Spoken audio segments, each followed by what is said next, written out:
Hi, Shemai, sydach chi croeso I Chris Dowie, what is cracking, ladies, gents, boys, girls, lit, and probably read it. So today we are talking about a novel by Ogden, Nesmer, named Eggplant. And spoilers, I don't believe there's any eggplants in this book. So yeah, that's my favourite emoji. Done dirty. So let's get into the book. So what does it say on the back? It says Ada is a writer covering the LA art scene, but in a commercial world where the artists she respects must debase themselves for recognition, she has begun to lose interest in her career and her friends. When a mysterious benefactor contracts her services, offering her a trip to a strange island resort for an interview with a murderous madman, she is initially terrified. Still, drawn to the idea of a fresh start, and of something unknown waiting to be found, she accepts. And then it all just sort of goes tits up. But there is another thick paragraph. It says things quickly become stranger on the island. Lunatics, blood rituals, and a deadly fungus all threaten Ada's quest for a perfect interview with a killer. Art and life seemingly mimic each other in competition to be the strangest, as everything Ada believed previously about creativity is challenged by what she fears in mankind. In the end, she must choose between artistic integrity and escape from the island. And that's about it. But before I go any further, I just wanted to say that Ogden Nesmer did reach out to me. He was like, you know, the book's not really a horror, but would you like to read it on your channel? And I was like, yeah, go on. He sent me a link to download it for free, and I ended up buying the book myself off Amazon to support the guy. The link will be in the description if you want to buy the book. I believe it is. It's for a reasonable price. It's a decent read, and it supports a genuinely nice author. It's nice. But yeah, you know, that out of the way, let's get back into the book. And like I said, there are no eggplants in this book. You got like this murderous artist killer kind of dude who's like making this weird art, so Ada goes off to try and interview him. It's sort of like Epstein's Creepy Island, but there's a lack of children, thankfully, because then it would have been really weird. There's like this weird orgy kind of thing. There's like a kink party kind of thing going on constantly. I get the impression. And the island is honestly one of the more interesting parts of the book. You know, back when they're just sort of roaming the streets, I say roaming the streets like they're stray dogs, but they just sort of live in the city. It sort of plays the writing, like I said, is quite good. And it sort of gives off, you know, those early 2000s weird computer animated children's shows where the backgrounds are just bland and boring and just one colour. It does a good job at making sure all the attention is on the characters rather than what's going on around them. I quite like that. It's sort of like GTA San Andreas kind of thing, where like the background's kind of like but the characters are where it's at.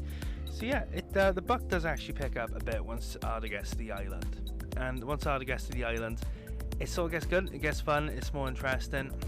But there is a cuttlefish. The cuttlefish is unironically one of my favourite characters, so I thought I'd mention him. I had to look it up. I didn't even know what a cuttlefish was. It turns out it's like some sort of squid octopus fish thing with a hard thing in its head. It's a cool fish, probably one of my favourite fish. Does it need to be a Pokemon? Yeah, go on, let's have a cuttlefish Pokemon. Cuttlemon. Well, no, it's a Digimon. But yeah, I'm digressing a fair bit, but here we're talking about cuttlefish and Pokemon. The story, the characters, Ada really is the one that I paid most attention to. I believe there's a guy called Sam, and I want to say there's another guy called Buck? That can't be his name. I think that's a character from Elden Ring. But what I'm getting at is that the book does swap from perspective to perspective, and it does it quite a lot. And because I'm reading these books, and maybe I'll be listening to music, maybe I'll be watching a video, I'll look back up to my screen, change the song over, come back down, and lo and behold, I'm on a different perspective. And I haven't really been paying much attention to the last one for whatever reason, and then I'm just lost. And I kept finding myself getting lost, and then Ada sort of acts like the main sort of guidance throughout the book. You can read her paragraphs and you sort of know what's happening, but then I'll be bouncing and bouncing and bouncing and bouncing. For instance, the cuttlefish I don't think is related to Ada at all. They don't interact, is what I'm getting at. The cuttlefish interacts with a side character, and yeah, I just kept getting lost. And I think, although I did actually enjoy the book and I enjoyed the writing, I think that maybe tightening up the amount of characters involved would have been nice. Maybe have it focus maybe on Ada and then a secondary character at most. Because what I found, like I said, I kept getting lost. And although I did enjoy the book, I enjoyed the writing. When you get lost and then you're having to unpack, like quite a dense writing style, it's like, oof, this is difficult to overcome. I did enjoy the book, but you know, there's some characters which I just didn't read into that much because I was just like kind of bumbling around. I didn't know what was happening.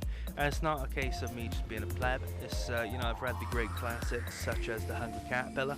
Don't even know if that's the title, that's what I just called it. Everyone just knows what it is.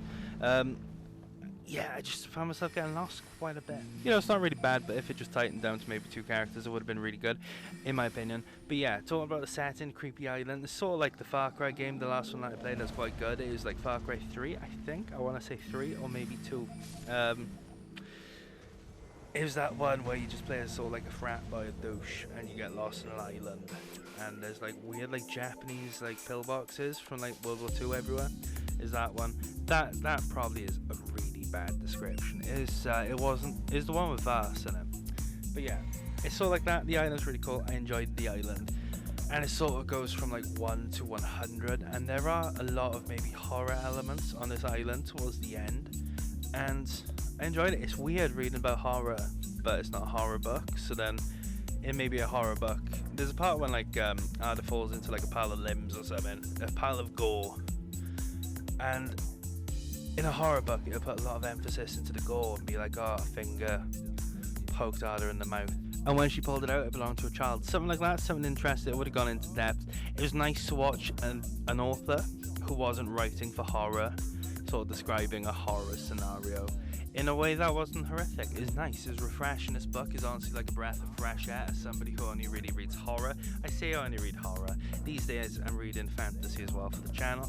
But yeah, it's just nice. You know, it's cool. It's interesting. I think Ogden's writing, it's eye-opening, and it's just something that you don't see every day. You know, you got like a different perspective, a fresh take on scenarios in which are described in similar ways in every single book. But Ogden finds another way to sort of describe them.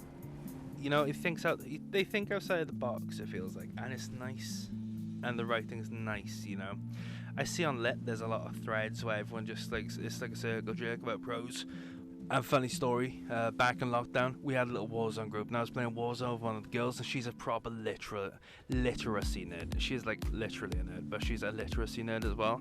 And we're playing it, and we're like trying to defend, I think it's like, I don't know, if you know what Warzone is, you know what Warzone is. We're playing Warzone, and I was like, oh, this book has some really good prose. It just triggered it, it's really funny.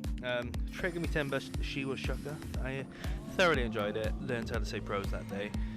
And yeah, you know, on Lit there's a lot of threads where they just circle jerk prose, and I think you're going to enjoy this book. I think at the end of the day, it's easy to sort of like pass over authors that advertise themselves on Lit, because why would you advertise yourself on Lit, on 4chan? But this book is actually pretty good. You know, the prose is right up everyone's street, I believe, on Lit. Reddit, I don't know. I don't really browse Reddit that much.